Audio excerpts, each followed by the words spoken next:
How you guys doing? Good. How are Thanks you for doing? having me here. This is such an exciting day. Can you talk a little bit about what's going to be featured in the new upcoming Blu-ray? Certainly, from a technical standpoint, I think there'll be sound that's a whole remix of the sound that will be sharper and clearer than you've ever heard before, full surround Atmos sound, and picture quality is 4K, the top of the line, sharp, great picture quality. And there's a special bonus with Alan Menken and a lot of the original voice talent. I think it's like Alan and the Ladies or something and the like princesses that. and the all princesses, the yeah. he's worked. So you touched upon a little earlier that you're still working on the film, like, what, 30 years later? It's like, how crazy is that? It's a little crazy, but in a good way. Yeah.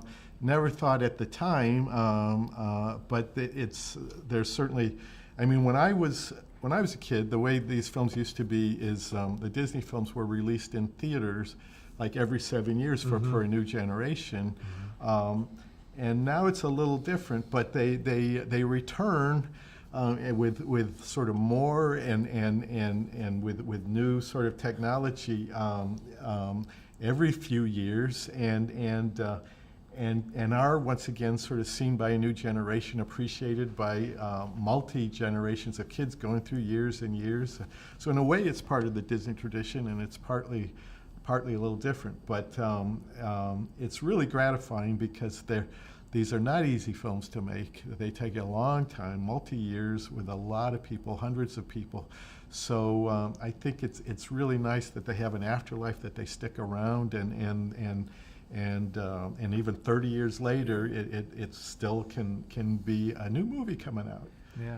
Did you guys have any idea about, I don't know how this works, but that Ariel's red hair was going to be so iconic that so many people wanted to emulate it? Well, we certainly believed in it. Had to do some convincing, though, didn't we? We did. It's interesting.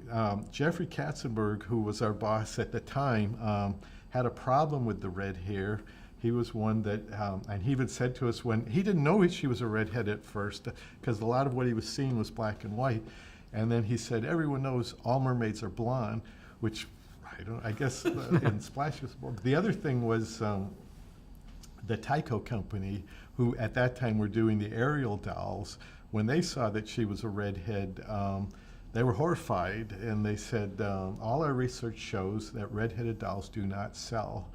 And we were like, okay, but she's still going to have red hair, and in fact, the dolls did sell.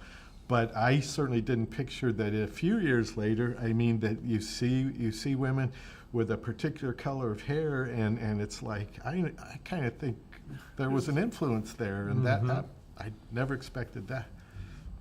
Technically wise, what's the biggest difference between the animation in '89 to now? That if you go in a time machine and just appear now, what do you think you'd be shocked about? Your younger self would be shocked about? Well, the fact that we're not drawing.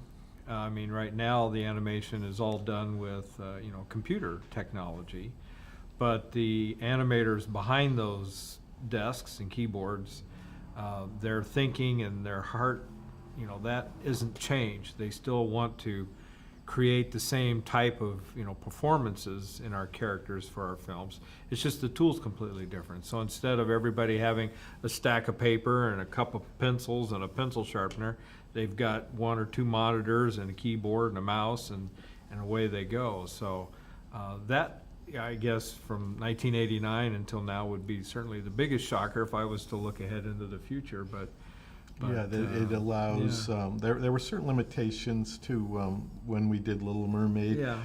There's a scene in the movie, it's a key scene, it's a Glenn Keane scene during the song Part of Your World, where she comes up to the edge of her grotto, and she actually reaches out beyond the grotto. She yearns to be part of that world. That scene was almost impossible to do. Just the idea of reaching out past the grotto, it had to be done optically, and it had to be done perfectly. And we had 3 or 4 tries on that scene. It was one of the last scenes done for the movie, and it wasn't working. There were matte lines that they were showing, and we had to do a backup scene, which we did, where she didn't reach out beyond the grotto. She just stayed in the grotto, and we had one last chance. And if this time it didn't work, we'd have to go to the backup. And the very last time, it worked. So she reaches out, it was fine. But certainly, we wouldn't have those problems Right, nowadays. right. It was, but yeah, so some things were harder. That coupled with the 3D technology of today too. Yeah, and we can move the camera now Mm-hmm. any place. So. So last question here. I know you can't talk much about it, but there's been a lot of talk about bringing Ariel to live action, correct? And I had a chance to audition a little bit, and I'll show the on screen. But what do you think of this? I